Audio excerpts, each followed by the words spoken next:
I am F کا جو ہم رونر ہوتے ہیں کہ آئی ایم ایف کی شرائط ہیں، مجبوری ہے. آئی ایم ایف کو تو صرف اپنی قسطیں چاہیے نا. آئی ایم ایف بھی اندھی تو نہیں ہے. آئی ایم ایف کے پاس آپ کا پل بل کا ریکارڈ ہے، ایک ایک پائی کا ریکارڈ ہے.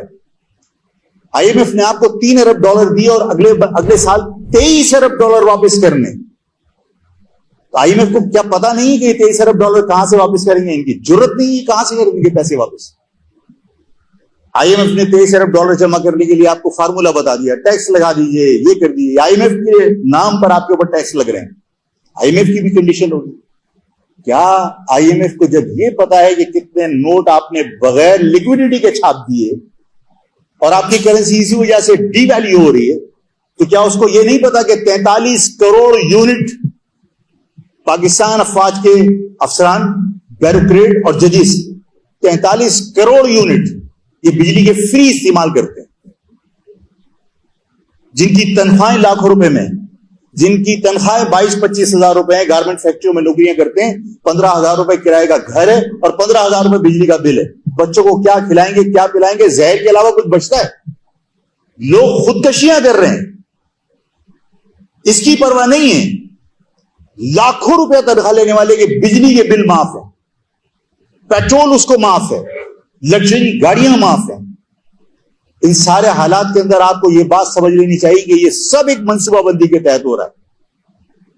جو بات آج میں کہنے جا رہا ہوں، یہ بہت ہمت کر کے میں یہ بات آپ کو سمجھانا چاہ رہا ہوں. ظاہر ہے کہ کوئی سبسٹینشل ایویڈنس ایسا نہیں کہ جو میں کہوں کہ یہ لو ایویڈنس، لیکن سیدھی بات یہ ہے کہ جو کچھ ہو رہا ہے یہ ہمیں اس طرف دھکیلا جا رہا ہے کہ جس وقت آپ سے کوئی بین الاقوامی طاقتیں یہ کہیں گی کہ یہ پیسے نہیں دے سکتے ہو، اپنا نیوکلیر پروگرام کیپ کر دو، یہ نیوکلیر پروگرام ہمارے حوالے کر دو، ہم سارے قرض معاف کر دیں گے.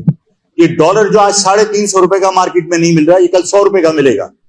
جو آٹا آپ آج 200 روپے کلو خرید رہے ہو، کل یہ 20 روپے کلو ملے گا. میں اور آپ کیا کریں گے اس وقت؟ میں اور آپ بے ساختہ روڈوں پر نکل کے عوام سے، گورنمنٹ سے مطالبہ کریں گے، بھائی ہمیں روٹی چاہیے، خدا کے واسطے بم دے دو، ہمیں اس بم کا کیا اچار ڈالنا ہے. یہی نتیجہ نکلے گا یا نہیں نکلے گا؟ یوکرین میں کیا ہوا، رشیا کی آزاد اسٹیٹوں میں کیا ہوا؟ یہ ایک منظم منصوبہ بندی کے تحت آپ کو اس طرف دھکیلا جا رہا ہے جہاں آپ اپنے بچوں کو بلکتا ہوا دیکھ کر کہیں گے کہ ہمیں بم نہیں چاہیے، ہمیں روٹی چاہیے، اور اس کے بعد لوگ اور پاکستان کے حکام اپنی عوام کے بے حد اصرار کے اوپر یہ سب کچھ سرنڈر کرنے کے لیے تیار ہو جائیں گے. خدا کے واسطے اس سارے حالات کو سمجھیے. یہ ملک ڈاکٹر قدیر محسن ہے، اس پاکستان کا ڈاکٹر قدیر نے اس پاکستان کی دفاع کو ناقابل تسخیر بنایا ہے. آج اس کے اس احسان کو مٹی میں ملا کر اگر خدا نخواستہ ایک سازش کے تحت آپ کو مجبور کر دیا جائے. پاکستان کے حکمران بھی اس سازش میں شریک ہیں، صرف آئی ایم ایف نہیں ہے. کیا پاکستان کے حکمران ایسی پالیسی اختیار نہیں کر سکتے کہ آپ پیسہ جنریٹ کریں؟ کیا پاکستان کے حکمران ایسی پالیسی اختیار نہیں کر سکتے کہ آپ کا ایکسپورٹ بڑھے اور امپورٹ کم ہو جائے؟ آپ پاکستان کے اندر ایسی حکمت عملی اختیار نہیں کر سکتے کہ آپ کا تعلیمی یافتہ طبقہ، جو برین ہے، جو اس پاکستان کا دماغ ہے، وہ اس پاکستان سے باہر نہ جائے بلکہ اپنی صلاحیتوں سے اس پاکستان کو معاشی طور پر مضبوط کرے؟ ایسی پالیسی نہیں بنا سکتے؟ بنا سکتے ہیں لیکن نہیں بنانا چاہتے، اس لیے کہ وہ آئی ایم ایف کے اس پروگرام کے مطابق اس پر عمل کرنا چاہتے ہیں کہ پاکستان کی عوام بھوک کے مارے باہر نکلے اور مطالبہ کرے کہ ہمیں ایٹم بم نہیں چاہیے، ہمیں صرف روٹی چاہیے، ہمارے بچے بلک رہے ہیں. ایسے نتیجے میں پاکستان اپنے دفاع سے اگر محروم ہو گیا، خدا نہ کرے تو اس پاکستان کی سلامتی کا کون ذمہ دار ہوگا؟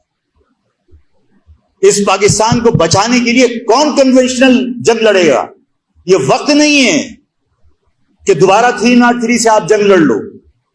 یہ پاکستان کا دفاع، یہ ڈاکٹر قدیر محسن پاکستان، اس کی قربانیوں کا نتیجہ ہے کہ آج اس ایٹم بم کی وجہ سے انڈیا آپ کی طرف میلی آنکھ سے نہیں دیکھتا.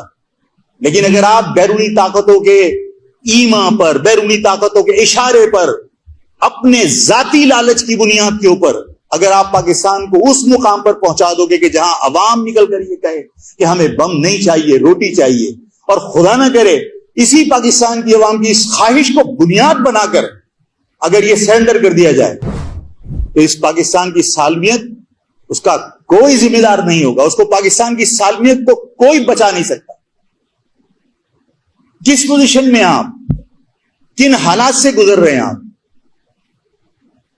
اس عوام کو آپ نے بھروسہ نہیں دیا, اس عوام کے دلوں میں خوف پیدا کر دیا, اس عوام کے لوگوں کے دلوں میں نفرت پیدا کر دی. اس کے بعد میں نے 1000 مرتبہ کہا, پھر کہتا ہوں کہ کسی بھی ملک, یہ پاکستان کی بات نہیں کر رہا, پاکستان کے لوگ واگا بارڈر پہ صرف ٹانگیں اٹھا سکتے, اس پر فخر کر سکتے ہیں. کبھی کوئی ٹیکنالوجی کے اوپر آپ نے توجہ دی؟ کبھی اپنے دفاع کو سائنسی بنیادوں پر مضبوط کرنے کی کوشش کی؟ آپ زور سے زمین پہ پاؤں. میں یہ بات اس لیے کہہ رہا ہوں کہ اس ملک کی فوج ہو, اس ملک کا ادارہ ہو, اس ملک کی حکومت ہو, اس ملک کا پولیس والا ہو, میرا پولیس والا میرا فوجی ہے.